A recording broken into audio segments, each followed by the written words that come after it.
बिस्मिल्लाहिर्रहमानिर्रहीम। आप देख रहे हैं मेरा यूट्यूब चैनल और फेसबुक पे इलीगल ईगल।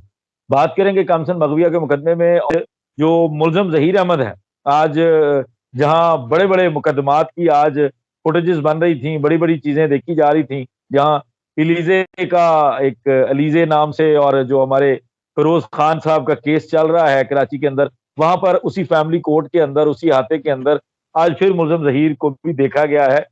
उस मामले के ऊपर भी बात करेंगे। शहर भी बहुत शुक्रिया। सर, सूरत हाल ये है कि जो अब आखिरी और अहम चीज़ है, आपको मालूम है कि जो फैमिली कोर्ट ने ऑर्डर जारी किया था उसमें मेहदी काज़मी साहब को महीने में 2 मुलाकातों की इजाज़त दी थी मुगविया से चाइल्ड प्रोटेक्शन यूनिट में, और ज़हीर को मुलाकात की इजाज़त नहीं नहीं दी थी। और अदालत ने ये करार दिया था कि चूंकि मुलज़िम के ऊपर इल्ज़ाम है, एक ट्रायल कोर्ट में मुकदमा ज़ेर समाअत है, चूंकि माँ-बाप का बुनियादी हक है, वो माँ-बाप ना सिर्फ बच्ची की माशरती बल्कि तालीम और तरबियत के भी ज़िम्मेदार हैं, उसकी हर ज़रूरत के ज़िम्मेदार हैं, तो लिहाज़ा माँ-बाप मिल सकते हैं बच्ची से जाके। तो उस वक़्त ज़हीर को उन्होंने इजाज़त नहीं दी थी, लेकिन आपको याद होगा उसी दिन यानी 1 नवंबर को ही मेहदी काज़मी साहब जाके 3 घंटे मुलाकात करके आए, अपनी अहलिया के साथ गए थे। अच्छा, वहाँ के जो हालात हैं इंतहाई सख्त तरीन है। मुझे बताया गया कि जब मुलाकात हो रही थी, तो बच्ची को प्यास लगी, तो वो पानी जो मेहदी काज़मी साहब बोतल में अपने साथ रख के खुद पी रहे थे, तो उन्होंने बच्ची को वो पानी देने की कोशिश की, तो चाइल्ड प्रोटेक्शन यूनिट वालों ने वो पानी लेने से इनकार कर दिया कि नहीं, हम अपना पानी दिलाएँगे, अपना पानी बच्ची को देंगे। तो बहुत सारे लोग आपको पता है कि खबरें ऐसी चलाते हैं कि जैसे ये हो गया, ये हो गया। वहाँ के सख्त एसओपीज़ हैं, ज़रा भी जो है वो गफलत नहीं बरती जा रही। अब कहाँ-कहाँ से लोग खबरें चला रहे हैं, कहाँ-कहाँ से लोग जो है वो बड़े-बड़े दावे कर रहे हैं, वो वल्लाह आलम, हम उनके ऊपर भी तनकीद नहीं कर सकते, क्योंकि हम समझते हैं कि हम सही डायरेक्शन में खड़े हों, तो इसलिए हम ना किसी के ऊपर कोशिश करते हैं कि कीचड़ उछाला जाए और ना ही कोई हमारे ऊपर बिलाजवाज़ कोई बात करे, लेकिन मामला ये है कि वहाँ सख्ती है। तो बहरहाल ज़हीर जो है आज फैमिली कोर्ट वही वाली जो शफ़िया मेमन साहिबा की फैमिली जज हैं, फैमिली कोर्ट की जज हैं, उनकी अदालत की तरफ मुझे नज़र आया, वकीलों के साथ था। और चूँकि हमने कोशिश की कि मालूमात ली जा सकें कि ज़ाहिर है वो घूमने-फिरने की तो जगह नहीं है। वो किसी न किसी केस कोई नया दायर किया होगा, कोई नई बात होगी। तो वो जो है आया हुआ था। अब उम्मीद है कि चूँकि औकात-कार अदालती खत्म हो गए थे, तो पीर को पता चलेगा कि वो किस तरह या किस वजह से अदालतों के चक्कर काट रहा है। क्या कुछ नया होने वाला है? क्या कुछ नया दायर किया है? या किसी पुरानी दरख़्वास्त में कुछ नई चीज़ की है? वो सारी चीज़ें पता चलेंगी। और एक बल्कि आपसे आख़िर में एक सवाल आपसे मेरा भी है कि चूँकि जब-जब जो-जो दरख़्वास्तें दायर हुई हैं, तो आपने सर देखी होंगी कि वो यानी कि मुद्दई ने दायर की है तो मुल्ज़िम को सुना गया, मुल्ज़िम ने कोई दरख़्वास्त दायर की थी तो मुद्दई को सुना गया। तो क्या अगर ज़हीर ने मिसाल के तौर पर बच्ची से मुलाकात की या मिलने की इजाज़त माँगी है, तो क्या मुद्दई को नहीं सुना जाएगा? अदालत सुनने की पाबंद नहीं है कि या मुद्दई को सुने बगैर ही ज़हीर के हक़ में या कोई भी फैसला जारी कर सकती है? शायद भाई ऐसा बिल्कुल नहीं होगा। हर केस के लिए जिस तरह मुद्दई के लिए पहले नोटिसेस भेजना ज़रूरी था, इसी तरह मुल्ज़िम भी अगर कोई चीज़ दायर करेगा तो उसके नोटिसेस मुद्दई को मिलेंगे। और मुद्दई का तो एड्रेस भी कन्फर्म है, एड्रेस भी सही है। तो ऐसा भी कोई इत्तेफ़ाक नहीं होने वाला कि वो नोटिसेस भेजे और वो नोटिसेस पहुँचे ना, तो वो उनको पता चल जाएँगे। बाकी मंडे तक तो वैसे ही हम रिपोर्ट कर देंगे।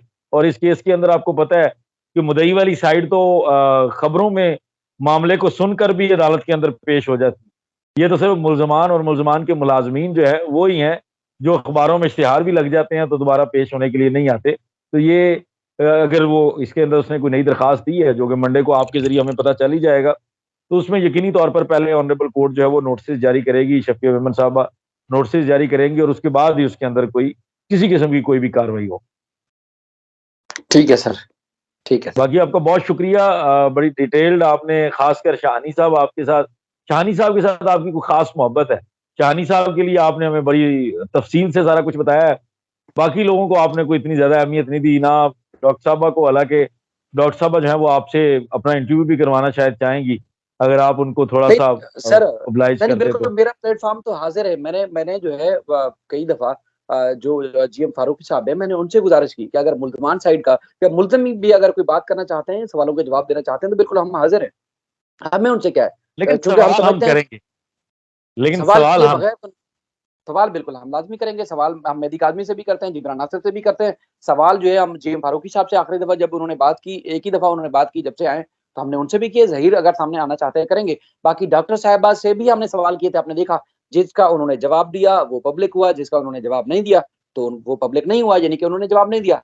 बाकी डॉक्टर साहिबा वो खुद समझ रही थी चूँकि हम तकरीबन 3-4 घंटे उसको कोर्ट के कॉरिडोर में जब घूम रहे थे जुम्मे के रोज़, मेरे ख्याल में जुम्मे नहीं बल्कि जुमेरात के रोज़, तो डॉक्टर साहिबा जो है वहाँ पर जब हमें देख रही थी, तो एक दफ़ा खुद चल के आई, जब मैं फ़ोन पे एक दफ़ा बात कर रहा था, मेरे बैक साइड से आई और कहती हैं ये मेरे ख्याल में मैंने पहले शायद रिपोर्ट भी नहीं की ये वाली बात। जिसमें कहती हैं कि देखें शायद शायद नहीं बोला, देखें आप जो है मेहदी काज़मी से कहें या जिब्रान नासिर साहब से कहें, बस बहुत हो गया, अब सुलह कर लें।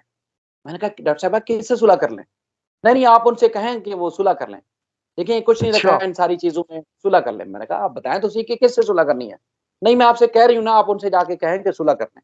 तो उसके बाद फिर मैं बार-बार मेरा एक ही सवाल था कि ठीक है, मैं उनसे पैगाम उनको उन तक पहुँचाता हूँ, लेकिन आप मुझे बताएँ तो सही कि करनी किससे सुलह है?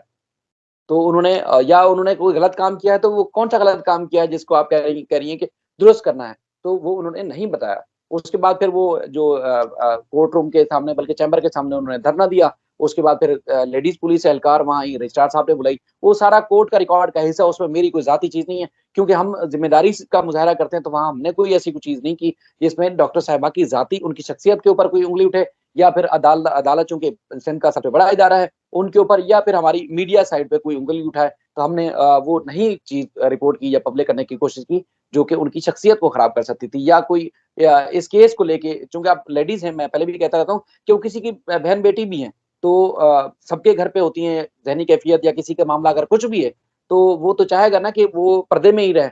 तो उनके साथ अगर कोई ज़ाती मामला है या अगर उनके साथ कहीं जाती हुई है, तो वो फिर महकमा सेहत जाने, डॉक्टर साहिबा जाने, मतलब डॉक्टर साहिबा को इंसाफ वहाँ से चाहिए महकमा सेहत से।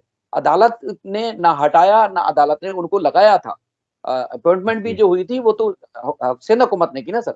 तो अब वो चाह रही हैं कि मुझे अदालत से इंसाफ चाहिए। अदालत में ज़ाहिर है अगर उनका कोई केस बनता भी है तो बाकायदा तौर पर जब अदालत में वकील के ज़रिए या इन पर्सन कोई दरख़्वास्त नहीं देंगी, तो इंसाफ उनको कहाँ से मिलेगा? तरीक़ाकार तो यही है ना कि अगर उनको सस्पेंड किया गया है, उसके खिलाफ भी वो अदालत से रुजू कर सकती हैं बाकायदा तौर पर। लेकिन वो एक प्रॉपर चैनल होगा। ऐसा तो नहीं होगा कि आप बराह रास्त जज साहब से मिलें और एक उनको दरख़्वास्त दें कि अगर मुझे कुछ हो गया, मेरी मौत के ज़िम्मेदार आप होंगे, या फिर ये कहें कि मुझे मार दिया जाएगा, मुझे फलाना धमकियाँ दे रहे हैं। लेकिन उसका एक प्रॉपर चैनल होगा। अगर किसी ने भी उनको धमकी दी है, तो उसके लिए उनको तो बाकायदा तौर पर अदालत से रुजू करना है सर। ऐसे तो नहीं हो सकता। मिसाल के तौर पर ऐसी अगर मुझे कोई धमकी देता है, तो मुझे प्रोटेक्शन के लिए मुझे अगर प्रोटेक्शन चाहिए या उस जो मुझे धमकी दे रहा है, उस ज़िम्मेदार शख्स के खिलाफ कोई कार्रवाई करानी है, तो मुझे तो अदालत में केस करना पड़ेगा। तभी तो अदालत मुझे तहफ़्फ़ुज़ भी दे सकेगी या जिसके ऊपर मुझे खौफ है, डर है, तो उसको कानून के कटघरे में लाने का तरीक़ाकार ब वही है। लेकिन बस डॉक्टर साहिबा के लिए हमारी हमदर्दी है और इस केस में चूँकि ये एक नया ट्विस्ट आया, नया इनकी वज़ह से मोड़ आया। अब देखें जो दीगर जो एक बोर्ड बनाया गया है शायद या बना दिया जाएगा, अब वो 15 दिन में उन्होंने रिपोर्ट पेश करनी है। मज़ीद वहीं से अपडेट आएगी अब जो भी आएगी। बाकी इनकी बिल्कुल रिपोर्ट की ठीक। कोई हैसियत नहीं है। कोर्ट और ने वो तो बाकायदा क्लियर आपने ऑर्डर होता है, पढ़ा है? इसी फैसले में हाँ, क्लियर ऑर्डर होता में लिख दिया है उन्होंने कि एक तो ये उन्होंने पब्लिक नहीं करनी चाहिए थी और पब्लिक गैर ज़रूरी की। दूसरा अब इन चूँकि अदालत ने लिखा है कि डॉक्टर साहिबा ने खुद भी इज़हार किया है कि उनको दबाव था। तो अगर दबाव में इस तरह की रिपोर्ट बनाई गई है तो वो है। रिपोर्ट काबिल कबूल नहीं है। बिल्कुल। बिल्कुल ठीक है। बहुत शुक्रिया शाहिद भाई।